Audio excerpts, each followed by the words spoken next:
What have you checked out this month? I watched an Italian giallo from 1972 called What Have You Done to Solange? I'm not a huge giallo fan because they often don't make sense to me and are all about style over substance. But this was one that I actually enjoyed quite a bit. It was about a teacher at a girls' high school in London who is cheating on his wife with one of his students. And the student witnesses a murder, kind of, but she's not really sure what she saw. And because she saw it while she was hanging out with him, they can't really tell the police everything because he doesn't want his affair to get out in public and everything. So he ends up becoming a suspect, kind of. And it surprised me by all making sense in the end. There were a lot of times where I was like, where is this going and what's going to happen? But the explanation did kind of come out of nowhere in the sense that it didn't have anything to do with what had happened or what we knew about. But it explained everything, it made sense, and I liked that it was more of a character movie than we usually get with stuff like this, because you actually care about what's happening with this guy and with his relationship with his wife and with the student, I guess. But it did have the kind of typical over-the-top things you have in giallo movies. There was one really funny scene where it wasn't supposed to be funny, where the first girl gets killed, and the police are talking to her parents, and they're asking her questions about her daughter and trying to find possible reasons for the murder. And the father says, was she raped? And the mother cries and has to leave the room. And the main detective comes over to the father and says, not exactly, let me show you. And then they go into another room where they put up x-rays of her pelvis, and she has this gigantic knife just shoved up in there. And I was like, why would you show that to the father? And of course, he immediately is traumatized. And it was so ridiculous. And it wasn't supposed to be funny, but I couldn't stop laughing because of how dumb it was. This was right after a scene where the police go to the teachers in the school and say, you have to see this. And they show them photos. They pass around these Polaroids of the murder scene of this dead naked girl. And I was thinking, what's happening here? Is one of them going to have some information about this? And it turned out no, they just showed them the photos for no reason. Didn't make any sense. So there were a lot of things like that that didn't make sense. But overall, I would say it was one of the best giallo movies I've seen. I was disappointed by the music because a lot of times that's something that sticks out as being good. And this was Ennio Morricone, so I expected some really cool themes and stuff. But even when I was actively listening to it, it just kind of faded into the background. So that was a little disappointing. But it was a good movie. I rewatched the 2002 Time Machine because we bring that up all the time, and I hadn't seen that in forever. How long's it been since you last saw that? Probably between 6 to 8 months. Really? That recently? Okay. I remembered liking it, but it was not good. Would you agree? Yeah. Because I seem to remember that you liked it a lot more than I did, but I did like it back in the day. But it had a very 90s feel to a lot of it. It almost felt like a TV movie in some ways. I wouldn't go that far. Not in terms of production or anything, but in terms of presentation. A lot of the dialogue was very heavy-handed, kind of hit you over the head with the character personalities right away, with some really dumb forced jokes, especially at the beginning. A lot of the music was the kind of thing where it's very overbearing and telling you exactly what to think, even when a scene first starts and you don't even know what's happening yet. The Morlocks I thought were very disappointing. I was glad they at least used practical effects for their faces and stuff. Yeah, but then you have them jumping around in CGI and stuff too, which, Yeah. I mean, didn't look that bad, I guess, for 2002. But it was still disappointing. And there's that whole scene where they're grabbing everybody, and people are just running around everywhere, and the scene goes on for a while, and these Morlocks are you'll have a Morlock dragging somebody on the ground, and people keep running right next to it. Run away. Why are you running to where you're going to run past them? It doesn't make any sense. And the scene keeps going with just people running everywhere. Yeah, I thought there were some things that were a little too convenient, like when he gets there and the one Eloy's like, hey, I speak English still. Yeah, and of course she's the hottest one around. The whole thing about his fiance getting killed and him trying to go back in time to kind of change things, I thought that was a cool motivation for him doing that. I agree. But he had already come up with the time machine before that. And he only tried once before coming to the conclusion that it was impossible to change, which didn't make any sense because he changes a lot of other stuff. I mean, Hey, when Jeremy Irons tells me something, I don't question it. Yeah, freaking Jeremy Irons. Whose idea was that? That was the weirdest thing ever. I mean, I didn't mind it as a kind of a new creative thing to try, but it didn't really go anywhere. It felt like a lot of the things in this movie were just kind of ideas where they present the idea and then they just move on to the next thing. So I didn't think it was very good. I definitely prefer the 1960 movie. Oh yeah, for sure. I do have a few movies that I didn't finish, but I still want to talk about them a little bit. I tried to watch the first Police Academy movie from 1984. Of course, there's a million sequels, and I always hear that the sequels just reuse jokes from the first movie. So I thought maybe the first one is, okay, and the other ones are just, diminishing returns kind of thing. This does not seem like the kind of movie you would watch. I know, but I decided to try it out, and it was worse than I expected. There were literally no jokes in the movie. I watched about 2/3 of it, and there were no jokes. There were things that were supposed to be funny, but you didn't have things like a setup and a punchline or unexpected twists. It was all just things like a dog humping a guy's leg or somebody calling somebody a name or stupid things like that. It wasn't funny, and the characters were irritating. It was really dumb. And if the other ones are worse than that, I can't imagine how bad they are. Oh yeah, and the guy making sound effects. I mean, a guy making sound effects is not funny on its own. There has to be a context or something, but it's just, oh, he's making sound effects. But that's all that there is to him. Is that the same guy in Spaceballs? Yes. See, he's funny in Spaceballs. Okay, well, that's a smarter movie than Police Academy. That is very true. I tried to watch the Netflix Korean show Sweet Home from 2020, which is a horror show. Is that based on the Capcom video game? No. I was hoping maybe it would be, but it turned out it wasn't. It's based on a Korean webcomic or something. I did not make it through the first episode. It was not good. There were some monsters that could have been cool, but you had really stupid things happening all the time with characters doing things that didn't make sense. And even the whole presentation of it felt like it was trying way too hard to be exciting with all these weird camera angles and just the camera moving everywhere and cuts all over the place, but it didn't add anything to the movie. It was dumb. I love that Famicom box art. It's so good. Here's a movie I did finish. Dark Night of the Scarecrow from 1981. Have you heard of this movie? Nope. This is one that I've heard of for a long time, and it's always talked about as being a really good TV movie. I don't know if that's why I never watched it, but I finally got around to it. It felt like an EC Comics type story or like a House of Mystery thing stretched out to a full movie, which is not a bad thing. I liked it a lot for the majority of it. Basically, there's this mentally challenged guy that's playing with this little girl in this town that's kind of, out in the country, and a lot of the people in the town don't like this guy and don't want him playing with any of the kids. And this girl ends up being attacked by a dog, and he saves her from the dog, but they think that he was the one who attacked her, which makes no sense, but that's the conclusion they come to. So they end up killing him before finding out that the girl is actually alive and that she clears him and, explains what actually happened. And through the rest of the movie, they keep being sort of haunted by this scarecrow that pops up in their fields, because when they killed him, he was trying to hide by hiding inside of a scarecrow. It was a super well-made movie, really well written, really well acted. It was filled with a lot of those actors where you say, I know that guy from something, but you usually don't know what his name is. The challenge guy was played by Larry Drake, who was Durant in Darkman. And there were a lot of other recognizable actors. The one thing I didn't like about it was the ending. To me, it was a little bit disappointing because you spend the whole movie wondering what's really happening. And just to me personally, I was hoping it was going to be something else. And I thought it wrapped up a little bit too quickly at the end. But I think I'm probably in the minority on thinking that. I think for most people, if you've followed the movie that long and you've enjoyed it up to that point, you're still going to like it. And I did like it. It was good. I would recommend it. I think you definitely would like it, so you should check it out. Okay. I tried to watch Hercules and the Amazon Women from 1994, which was the first Kevin Sorbo movie from before the TV show. Wait, so he was Hercules in that too? Yeah, they did a few movies before they turned it into an actual TV show. Oh, okay. I didn't know that. Yeah, TV movies. And, I mean, it was the same thing as the TV show. It was very goofy, very campy, and I just wasn't into it, so I stopped after like 15 minutes. So I decided to go to a better Hercules movie. I watched Hercules in New York from 1970. Oh, I've seen that.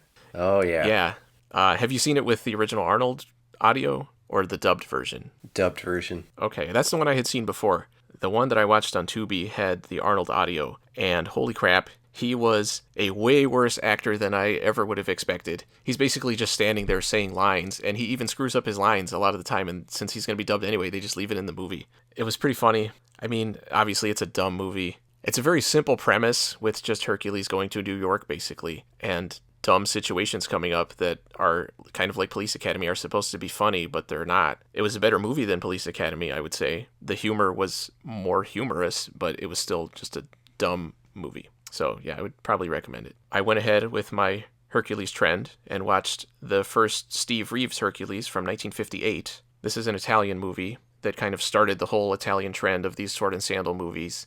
And I was surprised to learn that Steve Reeves was only in the first two, because they made a ton of these. This was a huge success at the time, so I expected to like it a lot more than I did, because I usually like old movies like this, but this one was disappointing. It was mostly a sequence of different kind of mythological events that he's dealing with, like encountering the Amazons and Jason trying to steal the golden fleece from a dragon and stuff like that. And the dragon was cool. It was a guy in a suit that basically just looked like a 60s Tyrannosaurus with Godzilla roars. But they did some cool perspective shots where you see him in the same shot as Jason, and it looks like the dragon is like 3 or 4 times as tall as him, but it's in the same shot, and it works. So that was cool. But I wouldn't be surprised if this was the movie that made Harryhausen decide to do Jason and the Argonauts, because he always talked about how disappointed he was with these kind of movies and wanted to see something with a lot more creatures in it and stuff like that. And it basically is overall the Jason and the Argonauts story, but obviously the Harryhausen one is a lot more impressive. So I don't know. It was okay. There were times when I thought it was kind of boring,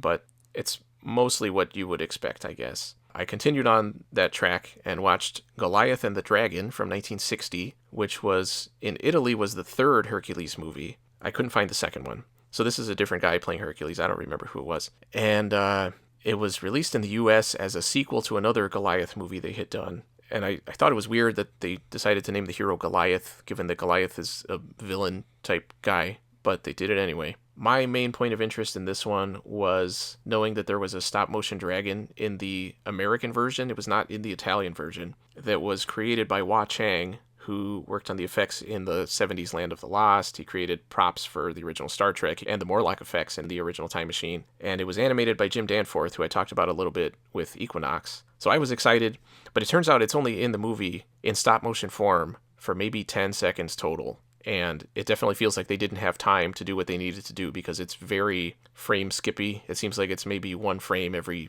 3 frames, one movement every 3 frames. But there was some cool stuff in the movie, I guess. Right at the beginning, he fights Cerberus, which is a puppet that moves its heads all over the place while they're breathing fire. And I was fully expecting it to catch on fire at some point, because it was just shooting fire all over the place while the guy is fighting it with a knife. So I was pretty impressed, I guess, that they shot it that way, but it looks absolutely ridiculous because it can't move its feet, so it's just kind of sitting there waving its heads all around, and the way he fights it is just by jumping in and stabbing one of the heads a whole bunch of times, and then jumping out, and then jumping in and doing the same thing again until he stabbed it so much that it's just drenched in blood and it finally just collapses. So that was funny. And then there was also what I see online described as a giant bat, but to me it looked like a humanoid cat with bat wings that was just a guy in a suit that was swung around on wires. So it looks pretty goofy, and it was really weird. It was not explained. It just popped out of nowhere, and I think he strangled it to death. So there were some cool sets that you kind of get in these weird Italian fantasy movies. And overall, I liked it better than the Steve Reeves Hercules, but it was still kind of whatever. I don't know. You either like these movies or you don't. I usually kind of leave them on in the background and start paying attention when a monster shows up, which isn't that frequently. And I actually watched it on Tubi, and they didn't have the dragon scenes inserted, so I had to go find those somewhere else, which was disappointing, because it kept talking about the dragon, and then the movie ended and they never showed it. Getting a lot of Tubi plugs here. Tubi is my streaming choice. So yeah, if you want to support us, Tubi, you want to sponsor us, we're waiting. Or I'm waiting, at least. I went ahead and watched something a little newer, which was House of 1,000 Corpses from 2003. All right. Well, technically it's House of 1,000 Corpses. I didn't count them, but that's what it says in the title. I know you're a huge Rob Zombie fan. Well, you had shown me The Devil's Rejects before. Okay, let's clarify here. I've never actually listened to Rob Zombie music. I have, because I played Nightmare Creatures. Okay, I guess I did play Nightmare Creatures. But really, the only thing I'm familiar with of his work is those 2 movies. And all the other ones that you've seen. Okay. I remember being very indifferent toward The Devil's Rejects.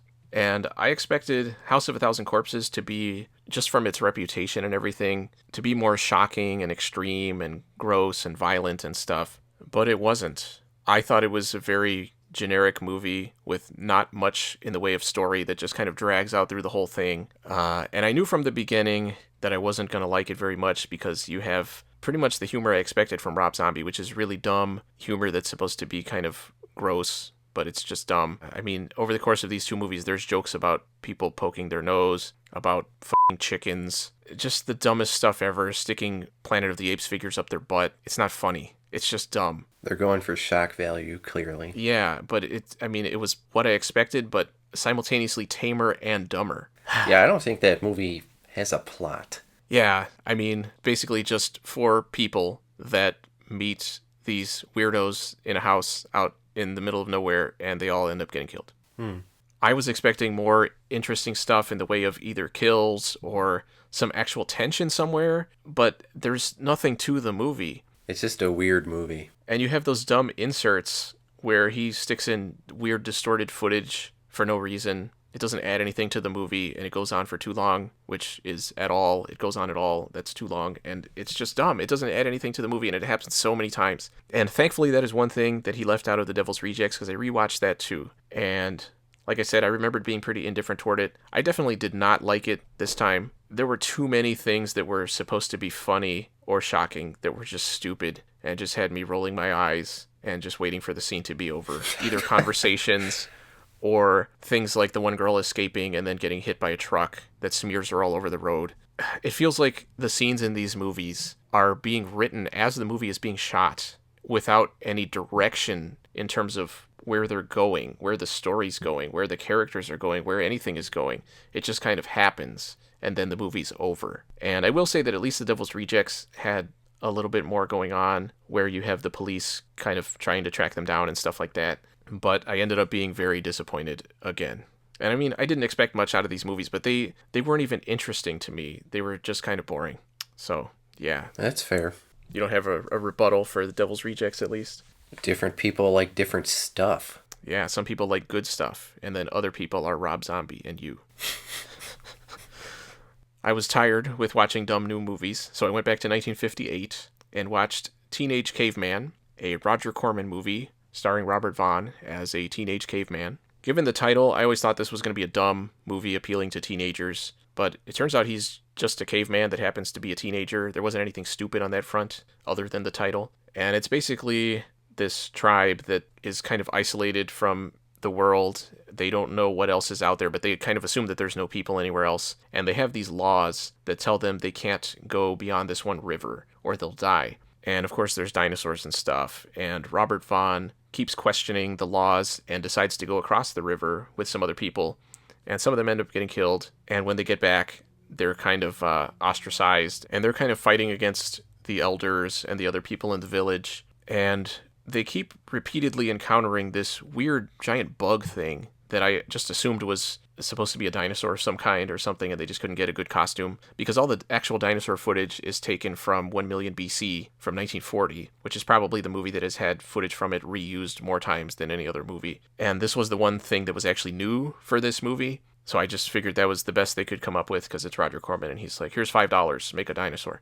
But it turns out, at the end of the movie, they think that the bug thing is the god that gave them their laws or whatever, and it ends up getting killed by the one guy that supposedly is supporting the laws and doesn't want these people to go out. And it turns out it's a guy in a radiation suit that just looks like a giant bug suit for no explained reason. And it turns out they're all in the future, and nuclear war has devastated the world and has somehow brought dinosaurs back. And these cavemen are finally starting to realize that there are other people out in the world, and they're kind of going to maybe rebuild society, but the implication is that the same thing is going to keep happening again, where they're going to destroy the world. And it was kind of funny because the last 5 minutes of the movie, everything stops to explain who the guy in the radiation suit is, and then it gives a recap of the entire movie that you just watched, and it's only like an hour and 15 minutes long. It gives you a recap of everything, explaining why he was there and what he was trying to do, that he was trying to communicate with them, which makes no sense because he just stands up like a weird bug guy and starts walking toward them.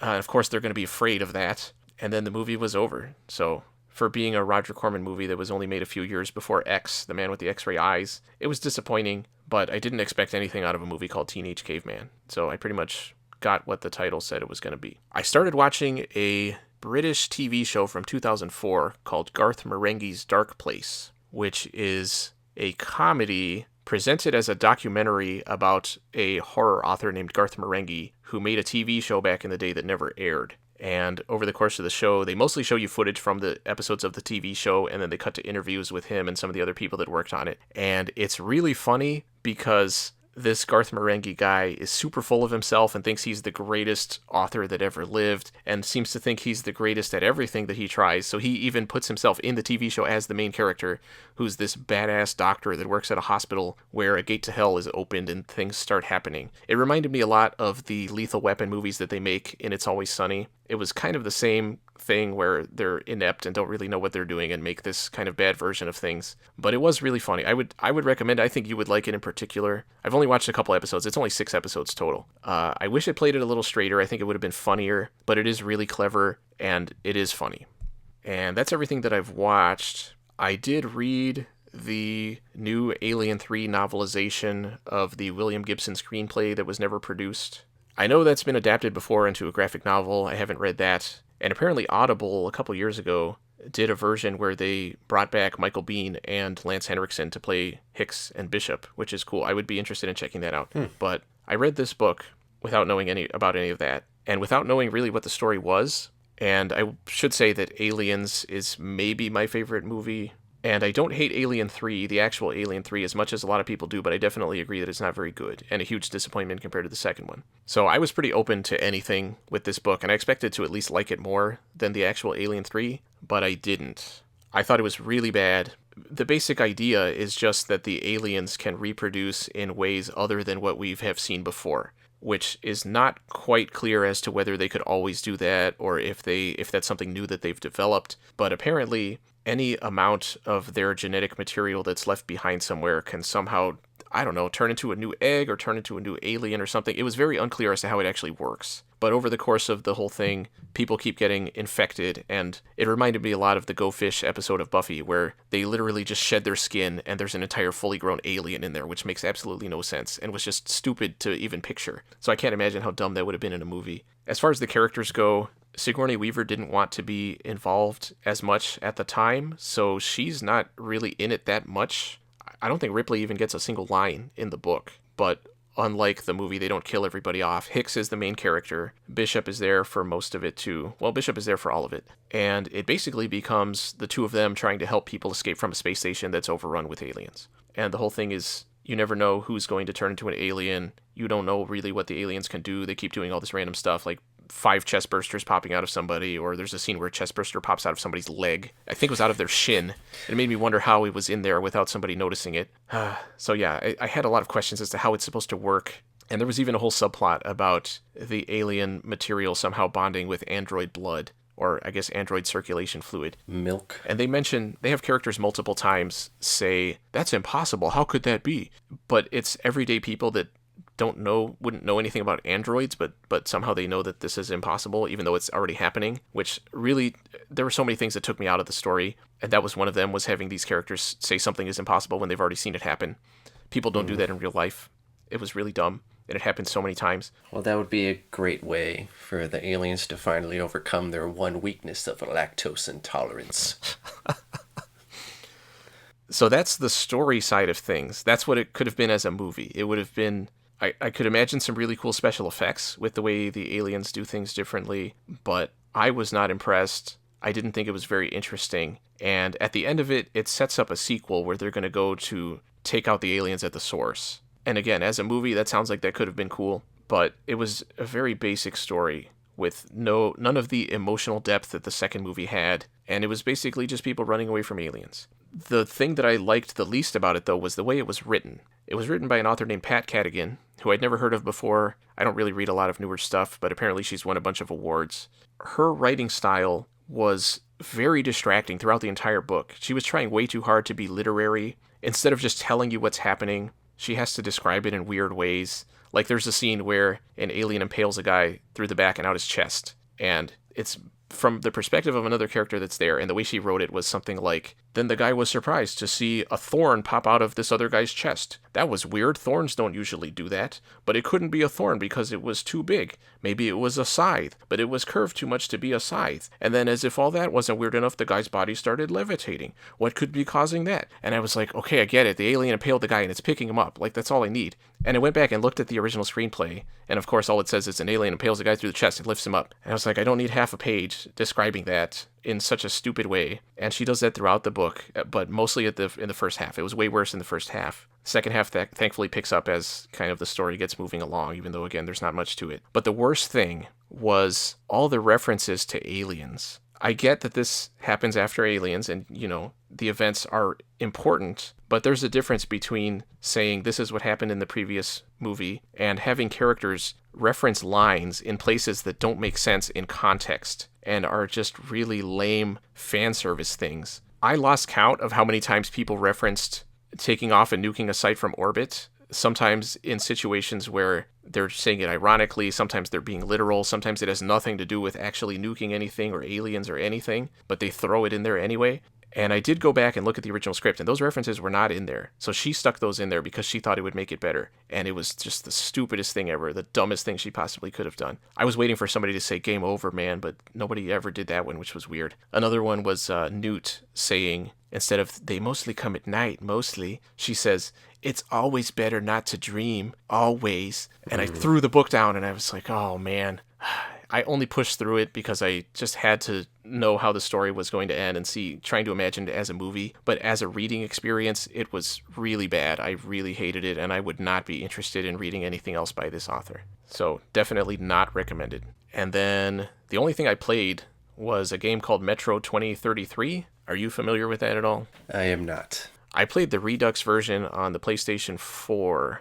So the basic thing, it's a first-person shooter set in the future after nuclear war. Definitely had some Fallout vibes, but it's based on a Russian book. So it's set in Russia, and you're mostly in underground metro tunnels. You do go to the surface sometimes, and you're dealing with different groups of people that are doing different things, and then also creatures that have been mutated. But there's also a strong supernatural element to everything, where some of the creatures might be demonic, and there's even some other ones that might be aliens. I haven't finished the game yet, so I'm not sure. I think I'm pretty close to the end. When it started out, I really, really did not like it. I almost gave up on it, and it turned out part of the reason it was so bad at the beginning is there are so many features in the game that it does not explain to you at all. There's no tutorial, and the version I bought didn't have any kind of instruction booklet or anything. I had to go look up the Windows instruction booklet to even figure out how to switch weapons and stuff like that. There were basic things that you would think you would know how to do, and the game doesn't tell you. And there are all these icons in the game that you're supposed to know what they mean, but I was like, what the hell is that? Or, for example, there's a button that lets you pull up your watch, and I was like, why am I doing that? What's the point of that? Why do I need to know what time it is? And the game doesn't tell you.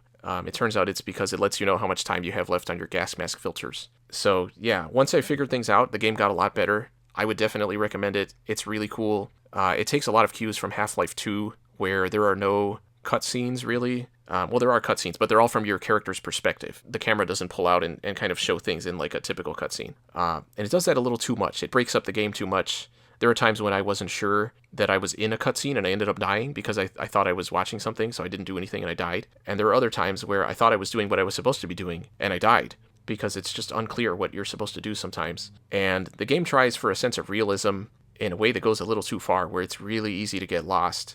And sometimes it's hard to figure out where you're supposed to go or even what you're supposed to do. So there are times that I had to look up a guide online, which I never do. But for this game, I had to do it multiple times. But I would recommend it. It was really cool. I like the design work to a lot of stuff. The gameplay, for the most part, is really good. It really does feel like a combination of Fallout and Half-Life. And it works. I thought it was cool. And that's everything that I've played. So what have you checked out this month? Nothing. Okay, good talk. I watched Predators from 2010, the Adrian Brody one, which I remember seeing in theaters and thinking it was not terrible. But I remember being pretty indifferent. I don't really like Topher Grace in anything, and to put him in a Predator movie didn't really make much sense. Especially with all these badass people like Danny Trejo and Michelle Rodriguez. Topher Grace. Yeah, who else was in that movie? Lawrence Fishburne, the guy with the sword. So then I watched Predator, from 1987. For as bloated and ridiculous as this franchise has become, that is a good movie. I was watching with someone who was not familiar with Predator at all. You get pretty much halfway through the movie, and the only thing you see is the Predator vision. And it pretty much turns into a completely different movie at about the halfway point. That's actually something that I don't like about it. I feel like the goofy 80s action stuff doesn't fit with the, I would say, more impressive to me alien stuff. Because I feel like the Predator stuff works really well on its own, but it feels too much like a disjunction to me. So you don't like the disjunct between the two different movies, basically? No, I wish it was one or the other. Personally, I wish it didn't have all the goofy stuff in it and it was more of a straight movie. I don't have a problem with the alien coming in later, but I wish it was not so over the top. And I think that opening shot of the spaceship doesn't really fit with what comes for the next 45 minutes.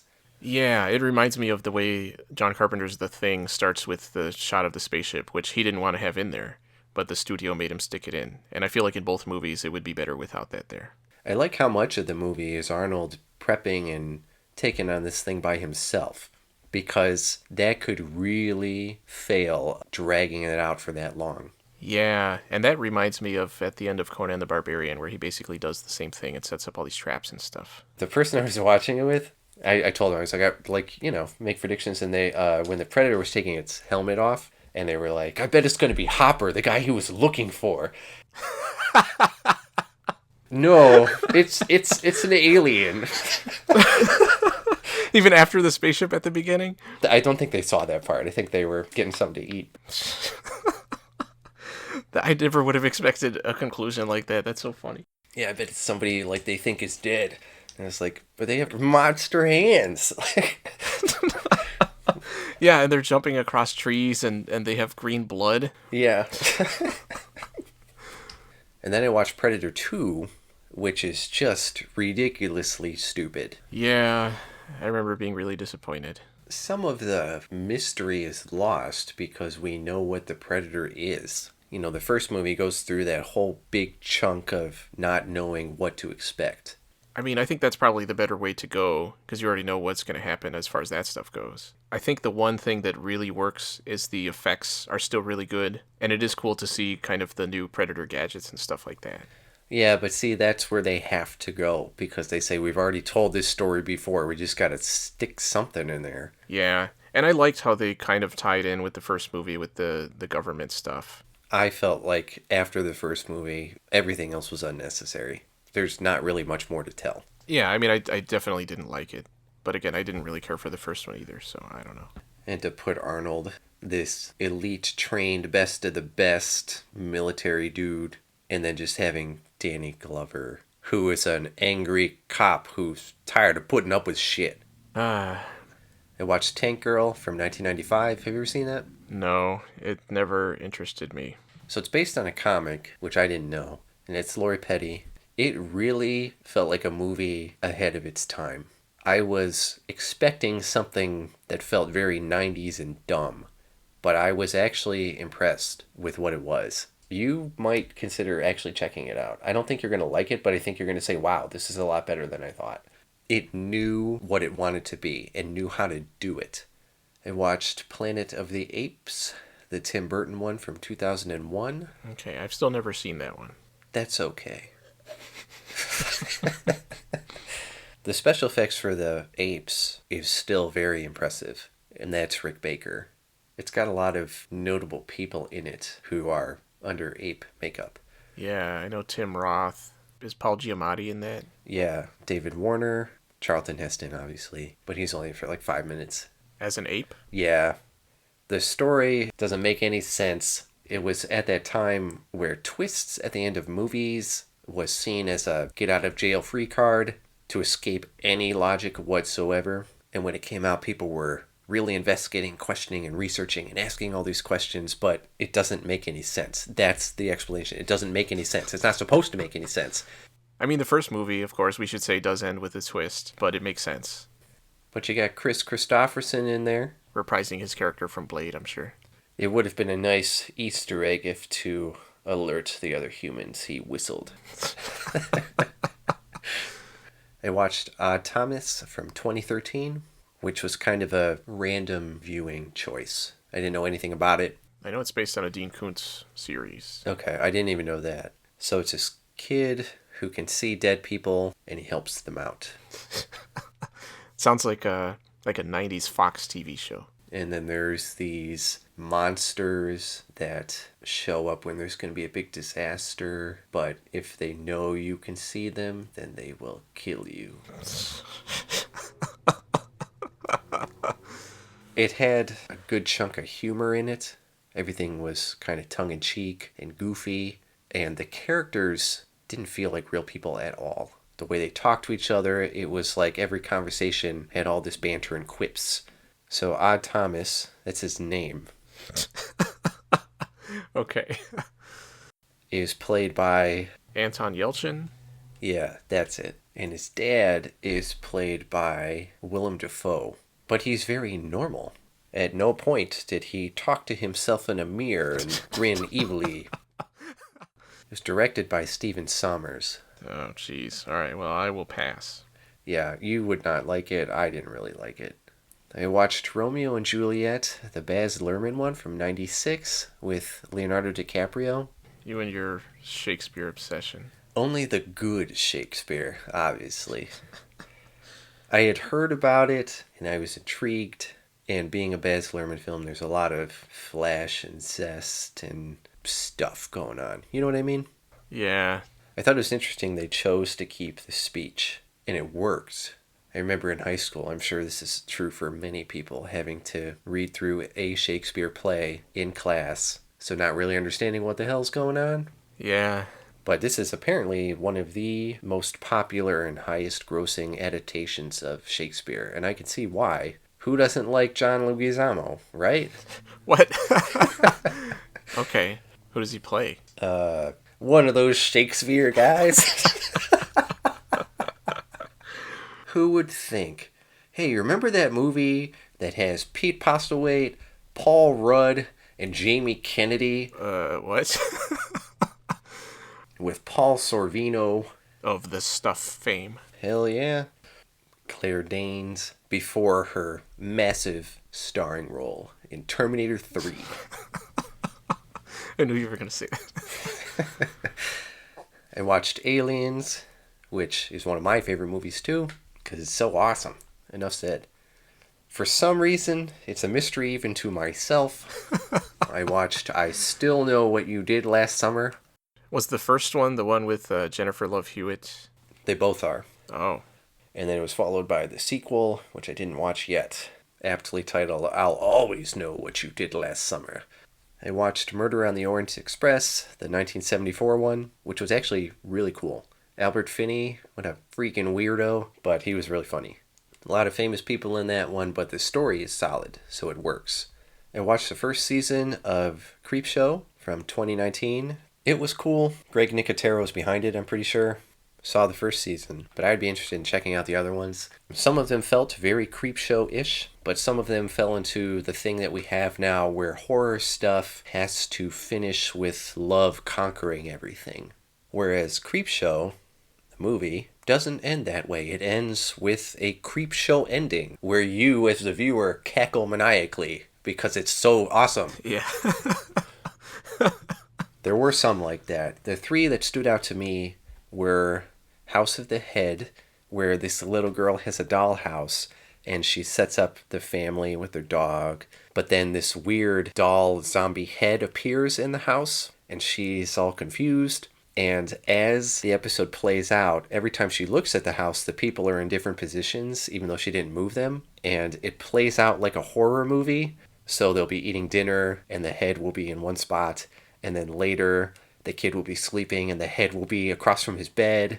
So she goes to the store and she buys a policeman, right? And she puts it in there and says, this will keep you safe. But then the next time she looks, the policeman's head's been cut off and there's blood everywhere. And all of the family is in screaming positions. It was really funny just to watch how it all played out. And then her and her family in real life, all those shots were shot like dollhouse type shots too.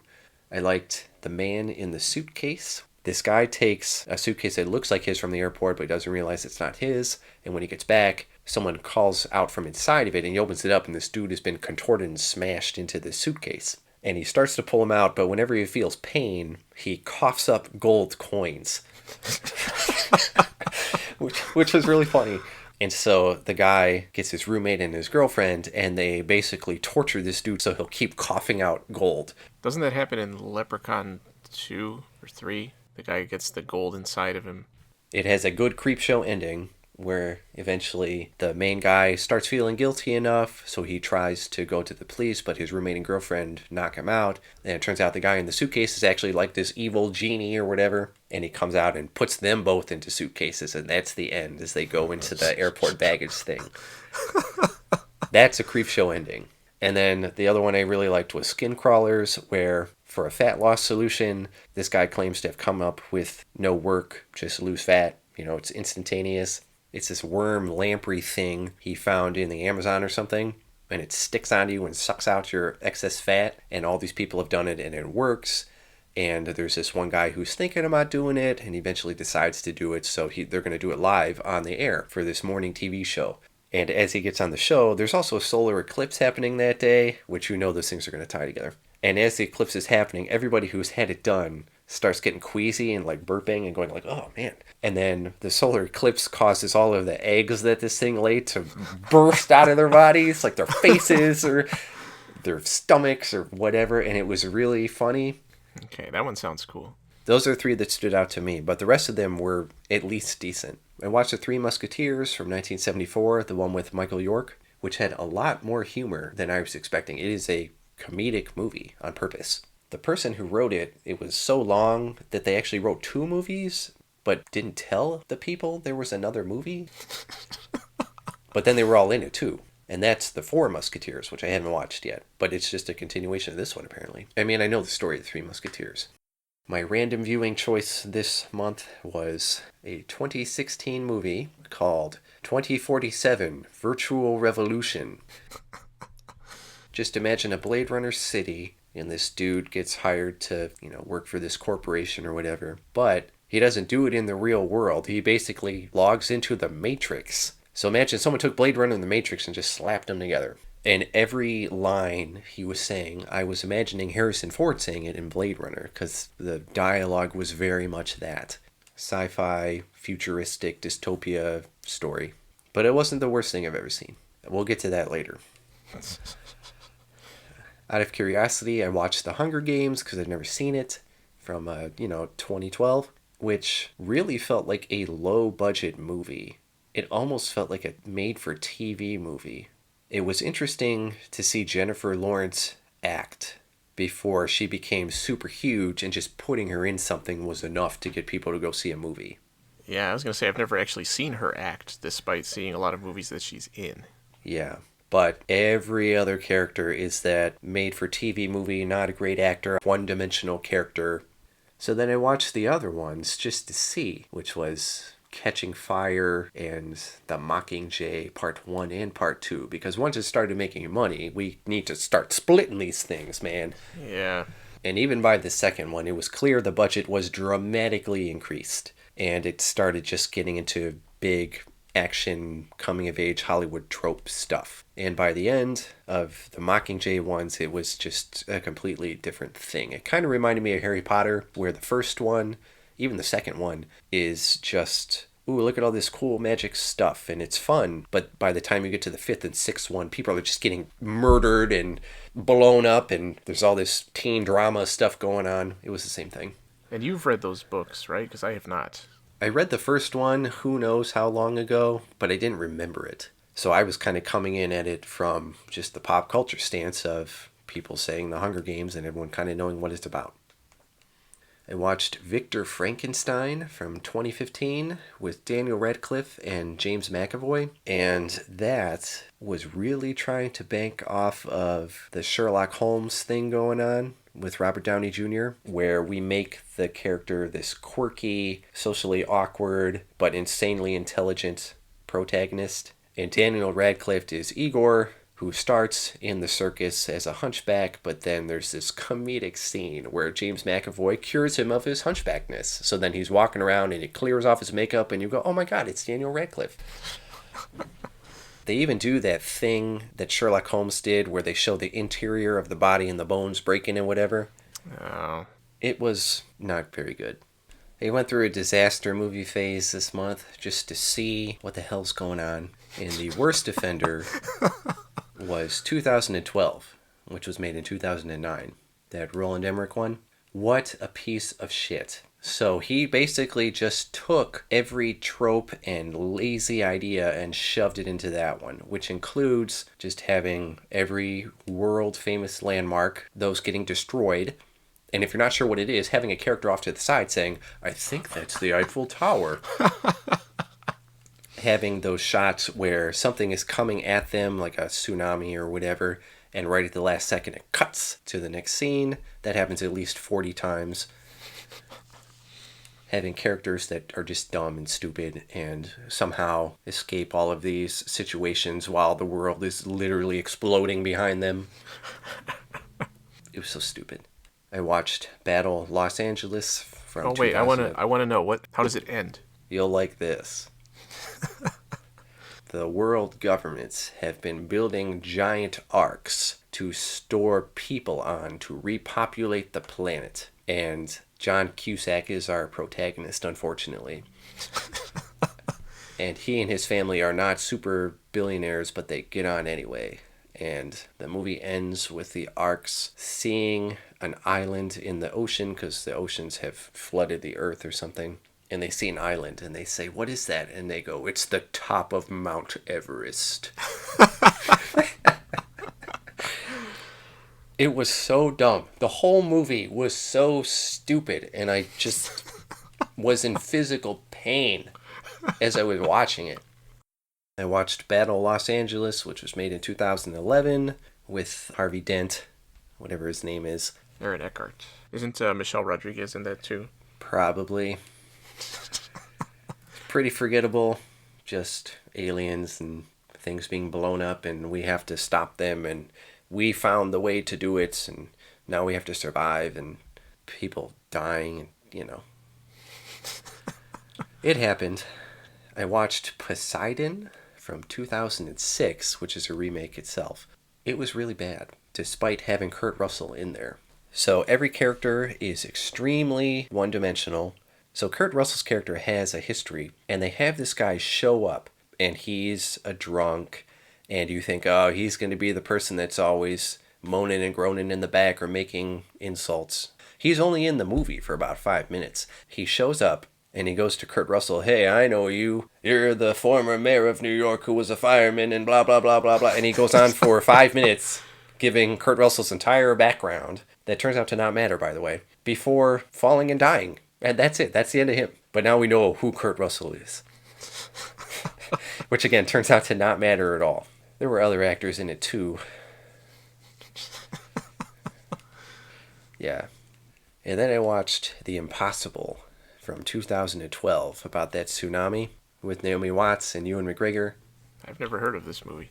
It was really trying to be the most dramatic, triumphant, feel-good, overcoming nature, I guess, movie ever. It's set in Thailand, you know, the Indian Ocean, the tsunami hit. And the whole thing is, you know, them trying to survive. The movie completely ignores, you know, the native country that got hit by this and all the effect it's having on those people. The movie was very tone deaf, and it wasn't even very interesting. I was challenged to watch Twilight from 2008. Okay, I've read Twilight, and from what I've heard of the movie, it sounds better than the book. That must be a terrible book then. Yes, it was. This movie was one of the worst things I've ever seen. I knew I wasn't going to like it, but I tried to make it as far as I could before I checked how far in the movie it was. I made it 6 minutes before I was hitting pause to see how much was left. It was so bad. Everything about it was so bad. I can't even convey how stupid it was. If you watch the first 15 minutes, you will know. There's not good acting, there's not good characters, there's not good story, there's not good plots, there's not good anything. And the whole time, you have these characters who suck. Is that a pun? No! This movie isn't good enough for puns. How did it compare to season 2 of Buffy? I would submit season 2 of Buffy to the Criterion Collection before watching this movie again. One thing in the book is the bad vampires. I think in the movie they give you hints about them as the movie goes on, right? In the book, they don't even come up until the very end. The girl character gets knocked out right as the fight is about to start, and when she wakes up, it's over and everything is resolved. I think the worst part was the characters' dialogue and interactions with each other. So the movie. Yes. And I know they made freaking 5 of these or something. Ugh. I was expecting it to just be kind of stupid and saying, all right, I can kind of see how some people were like this. I can't see how anybody would look at this movie and say, this is such a good movie. Yeah, that was my reaction to the book. I went into it with an open mind. I genuinely expected to like it and think that people were putting it down just because it was too sentimental or romantic or something, but that I'd be able to see past that. But no, there was literally nothing to it, and it is easily one of the worst books I've ever read, maybe the worst book that I've ever read. I watched Blade Runner, 1982, The Final Cut. I knew that's the question you were going to ask.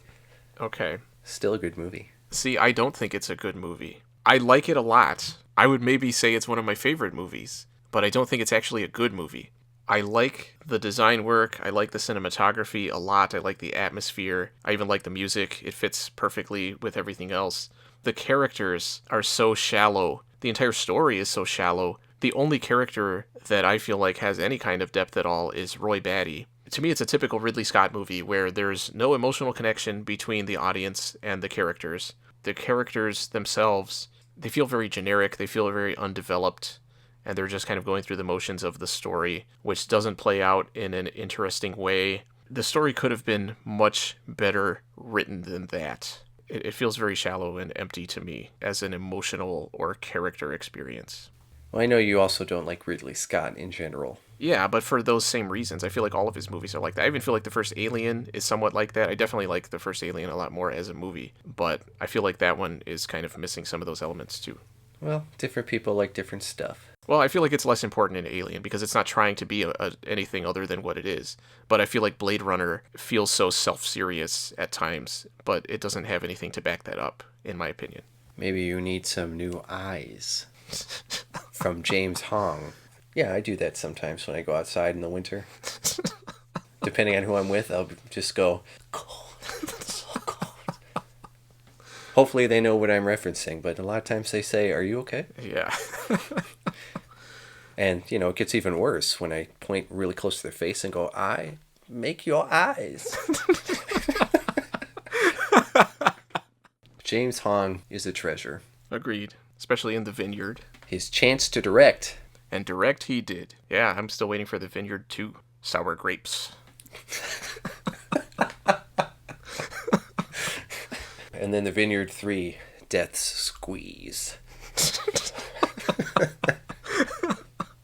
I'm trying to think of something for New Wine for part 4. I was thinking Whining and Dying or something.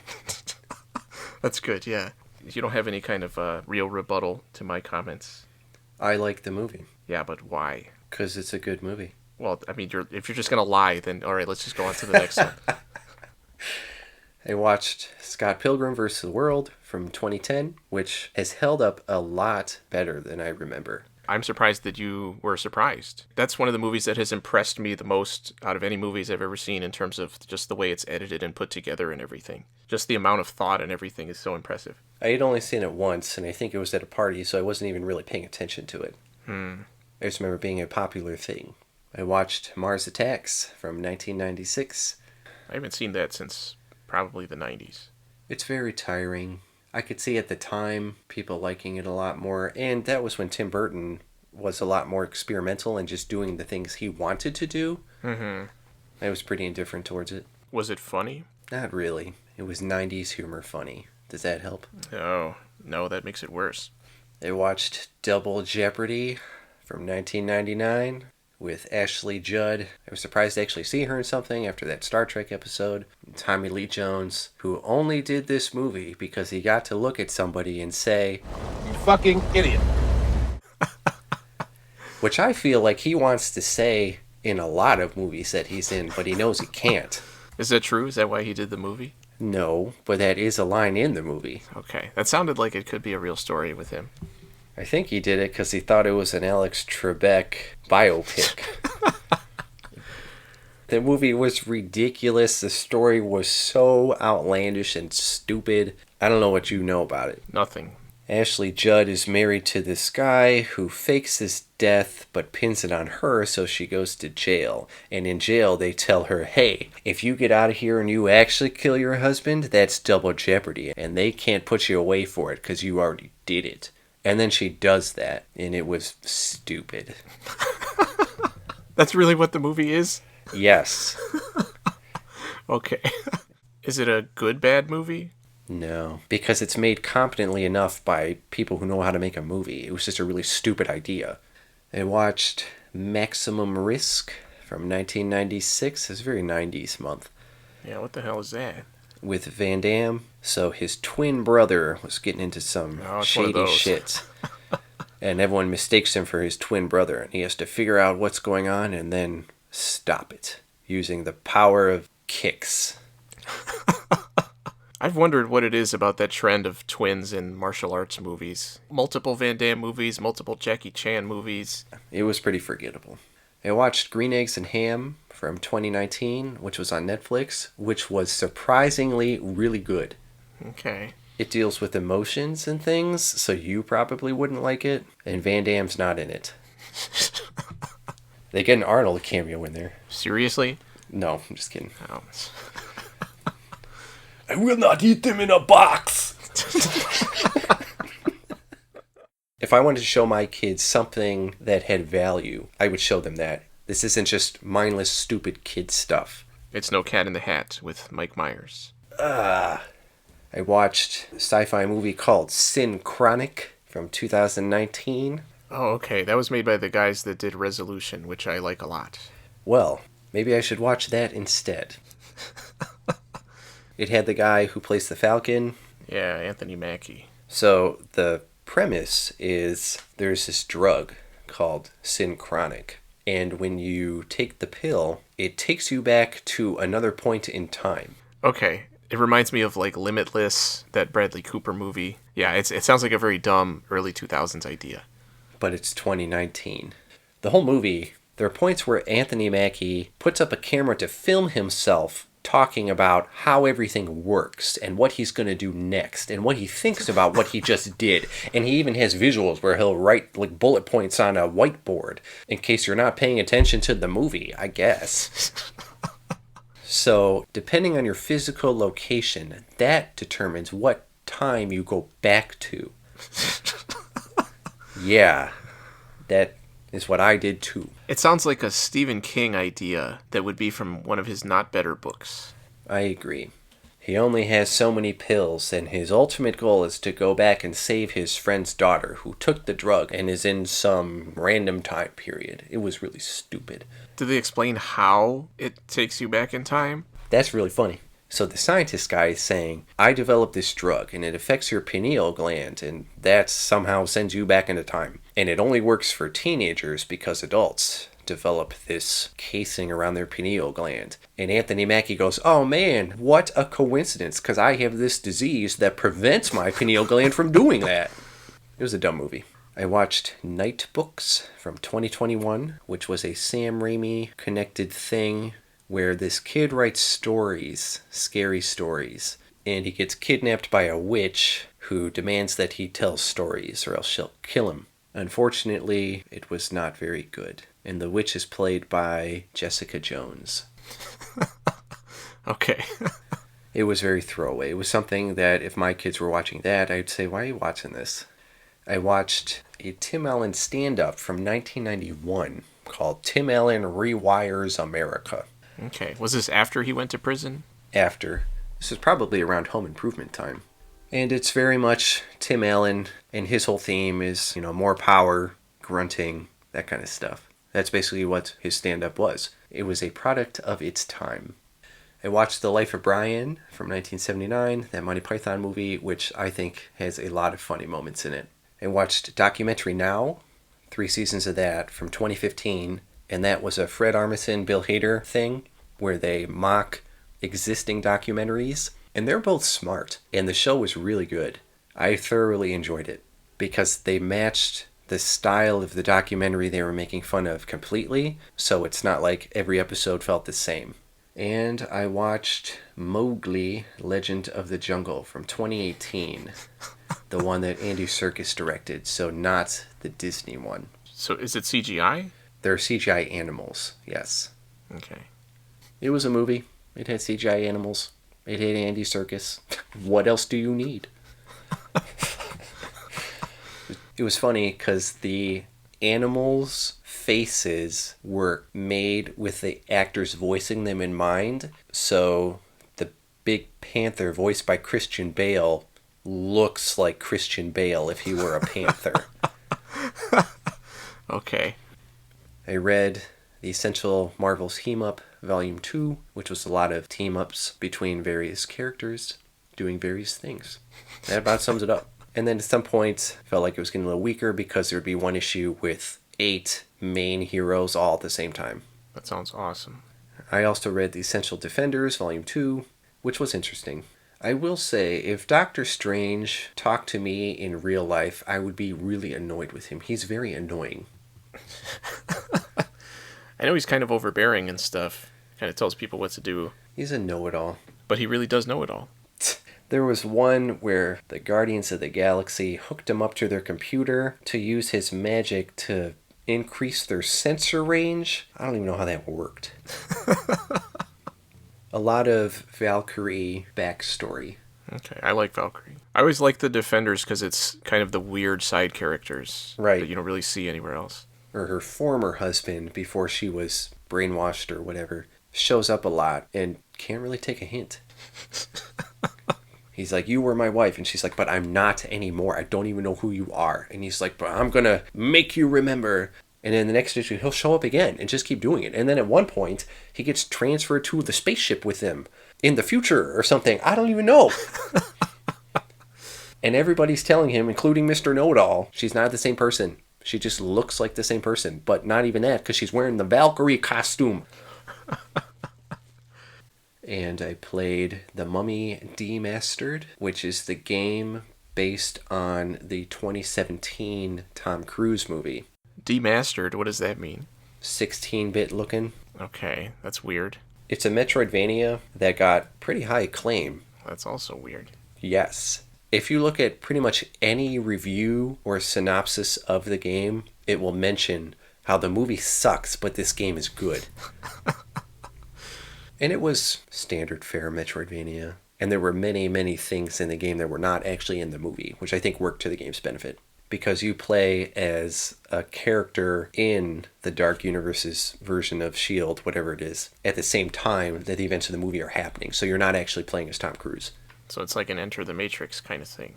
What a weird comparison. Well, it's another movie thing where you're playing as characters that are kind of operating at the same time as movie events. Well, you could say Shadows of the Empire then. Yeah, Shadows of the Empire is another example. Another shitty movie that was made into an excellent game. So, that was it. Another wasted month. I made that joke last month. Well, that is another wasted month. And these videos are longer than anything else we put out. Yet, nobody watches them, so thanks. What great motivation to keep going. The end.